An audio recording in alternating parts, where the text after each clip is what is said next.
Thank you very much. Doug. Thanks. So Doug, you're going to be filmed as well, so do I have your consent? Because all of this is part of it. You are kidding.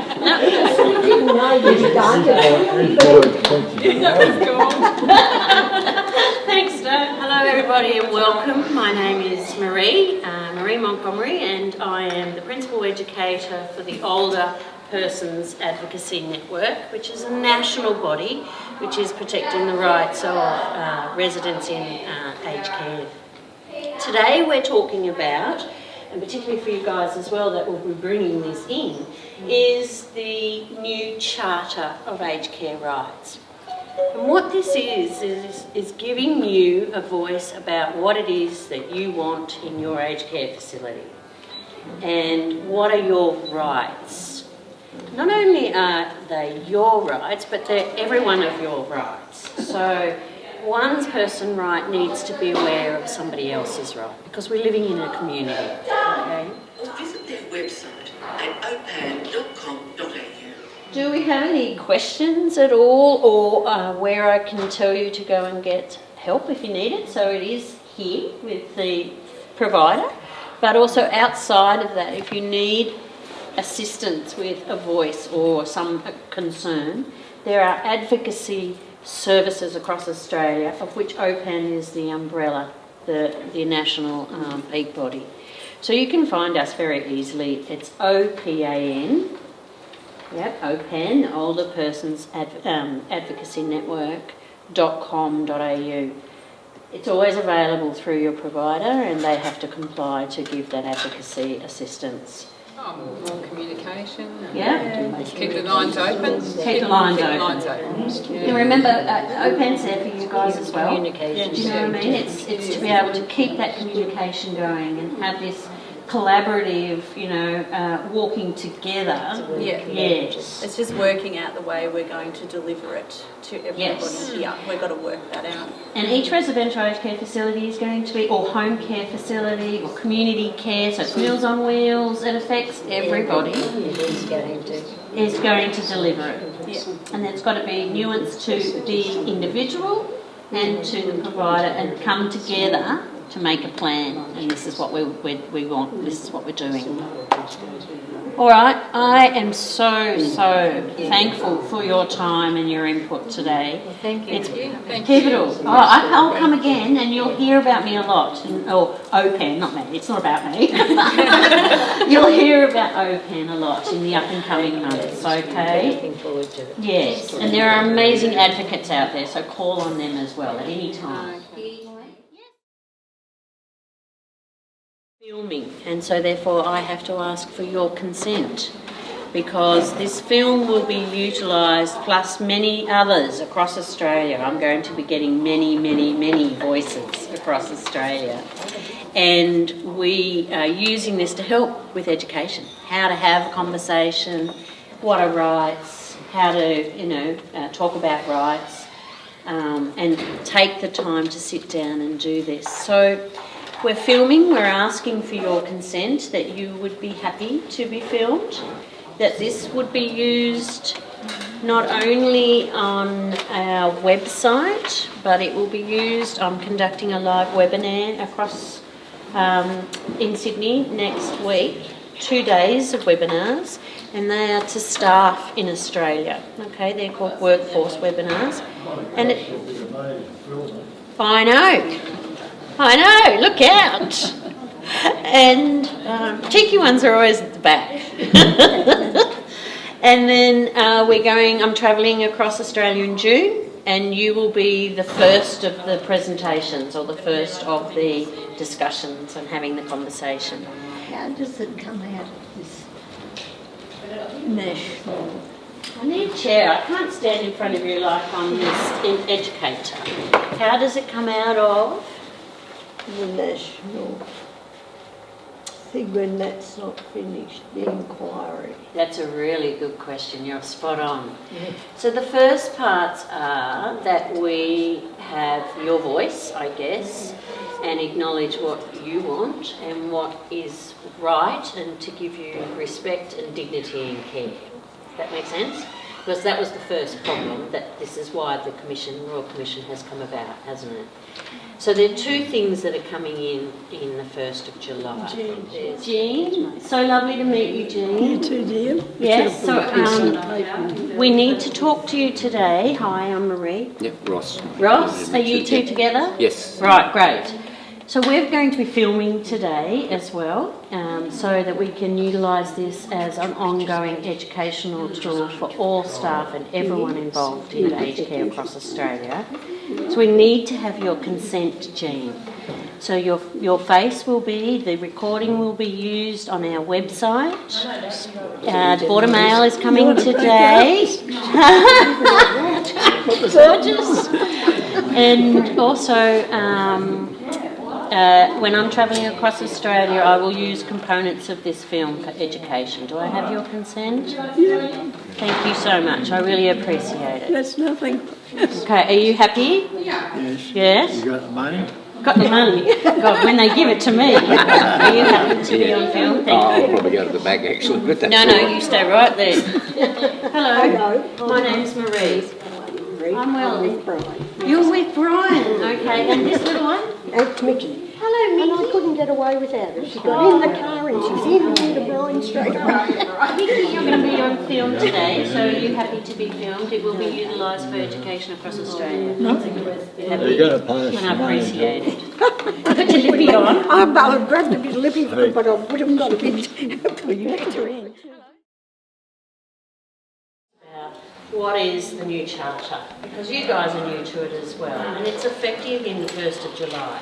So it's coming in quickly, and there is so much. Come on in. No, that's all right. I'm just There is so much that we need to do and prepare to before the 1st of July, when it's absolutely mandatory. It's effective from the 1st of July.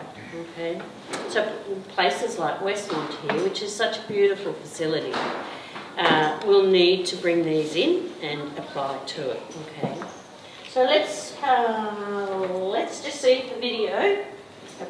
You have the right to be listened to and understood. You have the right to have a person of your choice, including an aged care advocate, support you or speak on your behalf. You have the right to complain, free from reprisal, and to have your complaints dealt with fairly and promptly. You have the right to personal privacy and to have your personal information protected. And finally, you have the right to exercise your rights without it adversely affecting the way you are treated. Shortly, your provider will give you a copy of the Charter of Aged Care Rights. All Australian government-funded aged care providers have an obligation to explain these rights to you in a way that you understand. We recommend sharing the Charter with your family, friends, or anyone helping you with your care. This can be a great opportunity for you to discuss what's important to you. Discussing your rights and needs better enables those around you to help deliver the best care possible.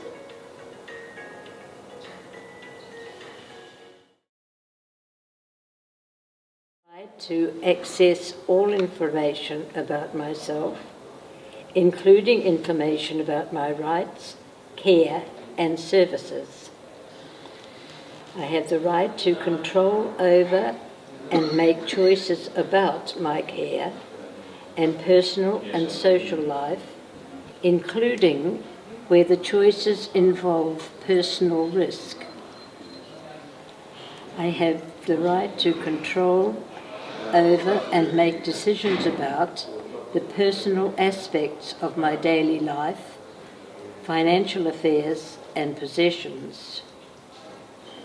I have the right to my independence, like that. I have to be listened to and understood. I have the right to have a person of my choice, including an aged care advocate, support me or speak on my behalf. I have the right to complain free from reprisal and have my complaints dealt with fairly and promptly. I have the right to personal privacy and to have my personal information protected. I have the right to exercise my rights without adversely affecting the way I am treated. So you can see that the provider has to, by law, sign for it. They have to tell you about your rights or provide information about your rights in a manner that you can understand. And as you're aware, across residential aged care, there are many different levels of capacity and ability. And so therefore we have to meet everybody's needs, not just one cohort of people. It needs to be done to everybody, or for everybody, I should say. So, what would be your right that you feel that you really need while you're here? I'd like to get out of here. What was that? I'd like to get out of here. Yes, I'm sure. Yeah. Okay. And that's underlying it as well, isn't it? Like, we can be rosy and I can say, you've got rights and you've got a voice, but the reality is I leave here at the end of this session. Yeah. And with Brian, I suppose the brain's still quite okay, Yes. but the body's worn out. Yes. And he's been a farmer and a very good sportsman. Okay. And all of a sudden, he's in a room being lifted and, relying on the nurses to come when he needs to go to the toilet, and they can't come, and then he feels guilty because, they're all good to him. Yes, there's certainly are, but I just say it's just, and degrading for you, isn't it? When I say it's degrading for you, when you get to this stage when you've been so independent. Everything. Yes. That's right. And you appreciate that, but it's just, yes, it's a difficult situation. Yeah. And I find it very depressing. I have been quite depressed since I've been here, because I've bought a house and living here. But because we're separated and because Brian's not happy, it's just making it so difficult. Yeah, so, but a lot of people worse off, so we've just got to be thankful. This is, individual rights. So for each and every one of you, there may be something unique about what it is your home here needs to have or needs to show. And it's these young ladies here and the ones coming through now that need to uphold those, but also your fellow residents or consumers. Or residents' rights. But we have to cooperate with staff and carers for the full final output and input. I mean, the people that are looking after us, we must realise that they've got rights too. That is really, really a great point, because it is a community, it is your home, and you're right, there are amazing carers out there that work exceptionally hard. And you can see that already here today, that there is a bond, and it's not just about coming to work. That's a big thing in here, the bonding. Yeah. We do. We just adore our staff and everybody. And that's exactly what we're aiming for, and so that they have rights as well, to come to a safe place, not to be abused, to be able to perform their duties in a manner that is upholding to their profession. And I agree with you, that's what all this is about. Great. What an amazing first voice. Look at us go. Yeah. I'm getting a bit misty, so keep the film off me. So this is about, permission to release your name, permission to celebrate your date of birth and announce it, and just disclosing information to family, friends if you're happy to have that done. So has everybody had one done? Do you know? Particular choices, Laura, at the very end? Yeah, so there's also choices as well about who you would like to care for you. So if you would prefer male or female staff. Or if you want to eat a particular type of food and you've been told that you should be eating another type of food. Yeah, so if a speech pathologist has recommended you eat a puree or some type of consistency, but you choose not to, and I'm pretty sure Brian knows about that. That was Brian's choice to say no. He's aware of the risks. associated with it, but that's his choice. So that will go down on this form. So I'll ask Wendy. So Wendy said, well, we'll just change that around that and that. You're having your veggies with the salad and things like that instead of having the hard potatoes that you can't cut. Yeah, that's right. And that sort of And stuff. But that it's, is, you know. yeah, Diane, that is really a perfect example of choice, what I want, and it's for me. That's right. And it's specifically tailored to And me. there's no problem at all. You know, you don't like asking sometimes. You think, oh, well, you know, might You be need to. a bit too forward or whatever else. No, it is, no, but these are your rights.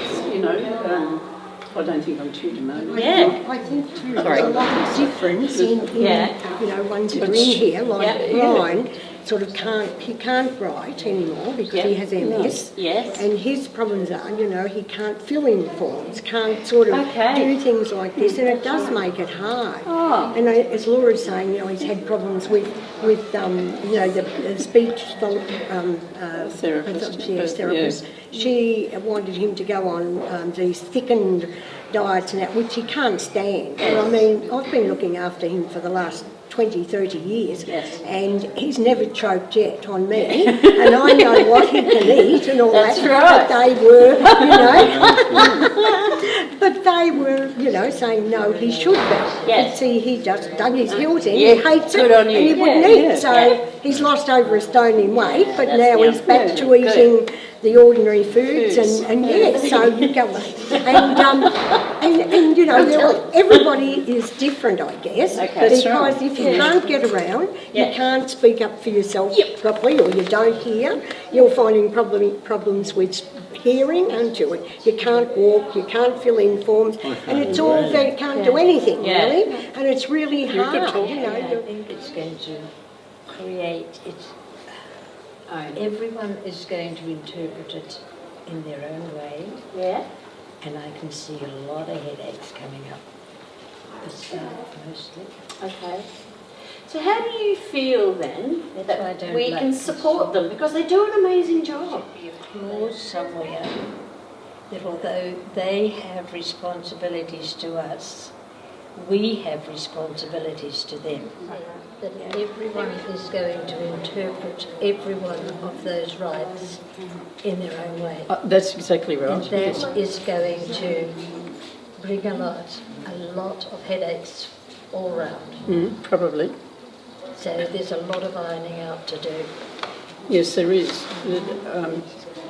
Because not only, I've said this before and I'll say it again, over and over, I said it's lopsided. There's what their rights, the staff and everybody else's rights to us. But we have responsibilities too. Exactly. To cooperate, to help any way we can, and to live within those rights. We have responsibilities too, and that's if you can help somebody, you don't hinder. That's what I'm finding when I'm talking to different people around the place. I paid for this, I've got a right. Well, it's the wrong attitude. That's not pally, but sort of respect each other's boundaries. And that has come through quite clearly. So there is a booklet that we're producing, and it has a big area, and it's called Consumer Responsibilities. And that's that we have the dignity and respect of everybody in the facility. Yeah. As a family member, any other sort of ideas or feelings or thoughts about the Charter? Can you see that one, darling? Yeah. Yeah. No, I think that the Charter's fine. And certainly, absolutely no complaints at Westmont. No. Oh, okay. Quite happy with everything. Quite happy with everything. This is better. Residents is better than consumers. Who agrees? Residents is better than consumer. Oh, yes, consumer to me means eating. Yeah, okay. Not exactly eating, but you know, like taking something, buying something, you know. Absolutely. People. Yeah. If you go to, say, Angela, for a start, she would tell you where to go or who to go and see if you had some sort of a problem, or you didn't know how to handle something, or you were having anxiety about doing things. Yeah. You were put onto the right person, but a lot of them either won't follow it up or don't want to follow it up. So how do you get across to those people? Okay, so it's finding that communication and finding that place where we can communicate appropriately.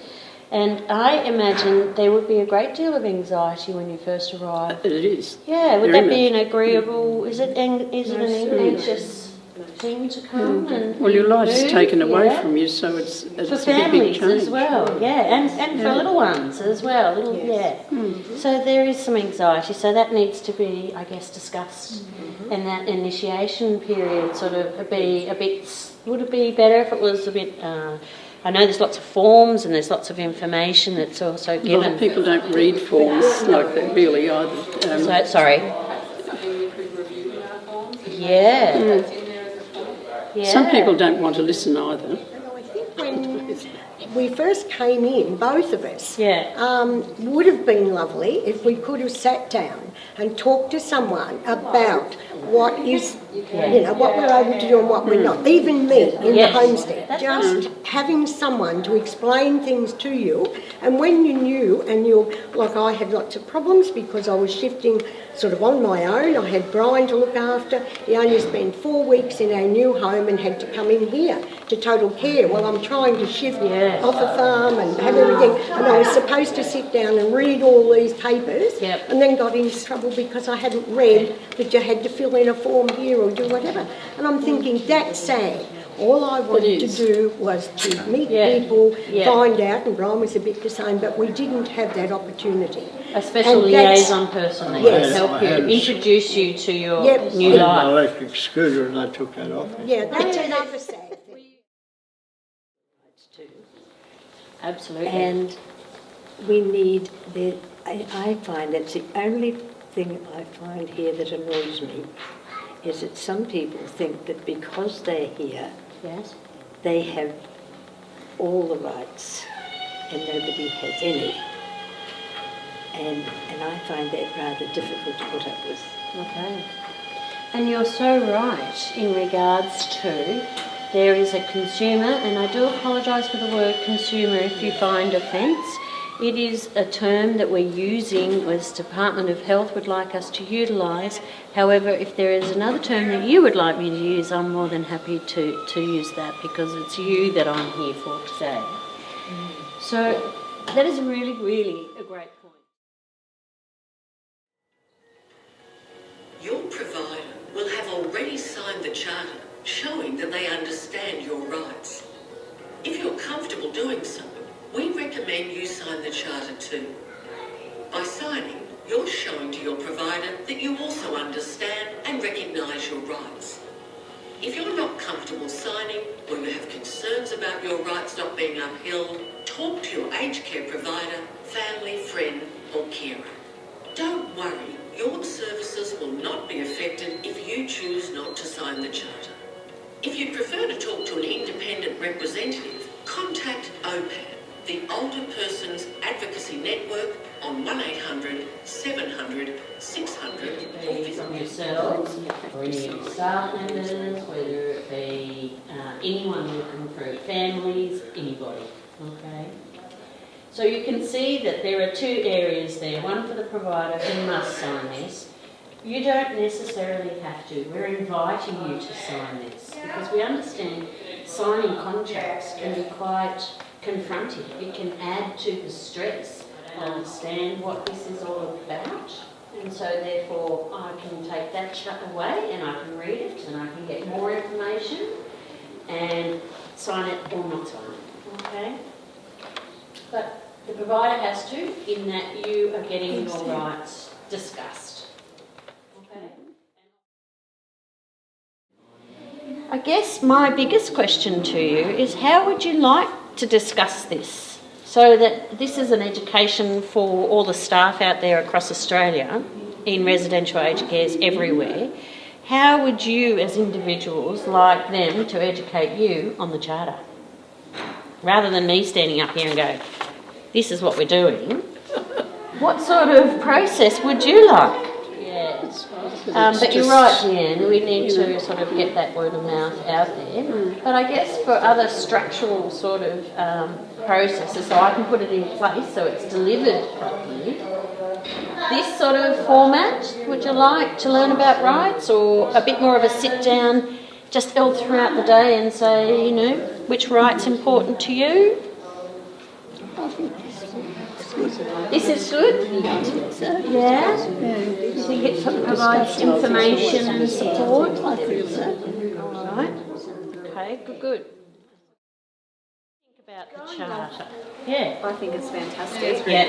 And I think we do a lot of it here already. I agree. It's on here. Yay, go Westmont, I have to say. And just addressing Diane's concerns.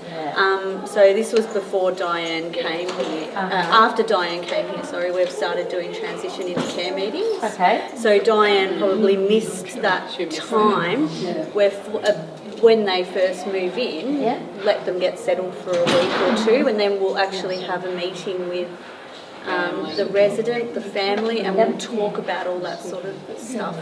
You know, they feel free to come to us and tell them if they have any concerns, you know, to tell the staff on the floor, or our office is always open to come down and see us. But that's sort of a recent thing that we've adapted, so I think these guys probably missed that. It's an opportunity for communication. Yeah. When I first came in here, Jenny was extremely helpful to me. And somebody else, I don't remember who else was there that night. Yeah. Oh, okay. So there you go, Jenny. Some gorgeous feedback in that you don't know. Yeah. This starts from the 1st of July, but it should be rolling out already, having that discussion. And I can see that they've got the quality, aged care quality standards all around the place, which is absolutely fantastic. This needs to be next to it. Yeah. Because it... Just get it out in the open and get plenty of opportunity to start in that role. Yeah. Yeah, I agree. They're the ones that need training. Yes. So, Michaela, I'm trying to attract anyone that's in nursing or aged care education to contact us. And what I'm trying to create is that all residential aged care facilities do what we're doing today and film it. And I can add it to the Australian collage of that conversation. How to have the conversation about your rights. How do we make sure that you're aware of what they are and that you have a voice? Well, I just